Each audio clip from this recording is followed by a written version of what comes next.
బలహీన వర్గాల సంక్షేమం కోసం అసూల బాసిన వంగవీటి మోహన్ రంగా గారు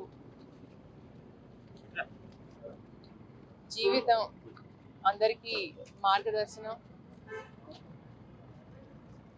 పేదవాడి కోసం తన ఆఖరి శ్వాస వరకు పరితపించేవారు.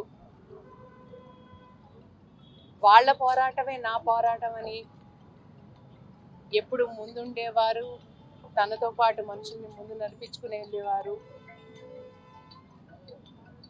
ఆ మహనీయుడు చనిపోయి 37 ఏళ్ళైనా ఇవాళకి రాష్ట్ర వ్యాప్తంగా ఘనంగా ఆయన కార్యక్రమాలు చేసుకుంటున్నారంటే ఆయన అభిమానుల గుండెల్లో ఎంత చిరస్థాయిగా నిలిచిపోయారనేది మనం అర్థం చేసుకోవచ్చు. ఆయన చేసిన త్యాగాలు కానీ, ఆయన చేసిన పోరాటాలు కానీ, ఆయన ఒక అమరజీవి కింద మిగిలిపోయారు. రంగా గారు భౌతికంగా చనిపోయారే కానీ ఆయన ఆశయాలు అనేది ముందు వెళ్ళినంత కాలం ఆయన ఎల్లప్పుడూ బతికే ఉంటారు. ప్రతి పేదవాడి పోరాటంలోనూ, అణగాని వర్గాల హక్కుల కోసం పోరాటంలోనూ ఒక రంగా ఎప్పుడు బతికే ఉంటాడు. అది గుర్తుంచుకోండి. రంగా గారికి చావు లేదు. రంగా గారి అభిమానులకి ఒకటే విజ్ఞప్తి, ఆయన ఆశయాలను ముందు తీసుకెళ్దాం, చెయ్యి కలుపుదాము.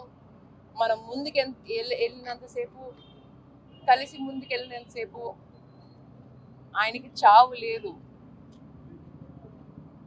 ఆయన ఎప్పుడు అమరుడుగా ఉంటారు. జోహార్ విఎంఆర్. ఏమన్నా ప్రకటన ఏమైనా ఉండే అవకాశం ఉందా మీ భవిష్యత్తుకు సంబంధించి? ఇవాళ రంగానాడు అనేది ఆయనకి సంబంధించిన ప్రోగ్రామ్ అండి. దానికి ఏ ప్రకటన లేదు, ఎలాంటి పొలిటికల్ ఎజెండా లేదు. రంగా గారి అభిమానులు ప్రతి కులంలోనూ ప్రతి మతంలోనూ ఉన్నారు. అందరూ వస్తున్నారు. రంగా గారి మీద అభిమానం కొద్దీ రంగనాడుకు వస్తున్నారు. అలాంటిది ఏ పార్టీకి సంబంధం లేదు. నేను ఏ పార్టీలోకి వెళ్ళట్లే, ఎలాంటి అనౌన్స్మెంట్ చేయట్లేదు. ఎందుకు వస్తాయి మన స్పెక్యులేషన్స్? మీరు పార్టీకి వెళ్తున్నారు, రకరకాల ప్రచారాలు.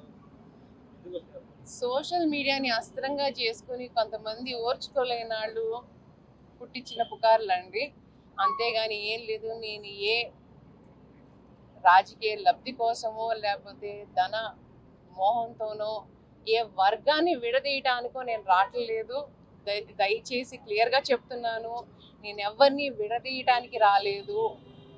చెయ్యి కలపడానికి వచ్చాను. రంగా గారి ఆశయము ముందు తీసుకెళ్ళటానికి, రంగా గారి వెన్ను రాధారంగా మిత్రమండలి దాన్ని నిలబెట్టడానికి వచ్చాను. అంతేగాని నేను ఎలాంటి వర్గ పోరాటాల కోసం రాలేదు.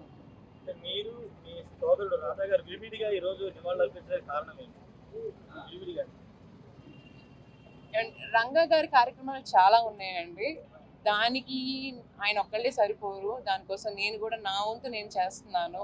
ఆయన కార్యక్రమాల్లో ఆల్రెడీ ప్రీఫిక్స్డ్ ఉన్నాయి, కొన్ని విగ్రహాలు ఓపెనింగ్లు ఉన్నాయి, అన్నీ ఉన్నాయి. నాది రంగానాడు ప్రీఫిక్స్డ్ ఉంది కాబట్టి ఆయన కార్యక్రమం ఆయన చేసుకుంటున్నారు, నా కార్యక్రమం నేను చేసుకుంటున్నాను.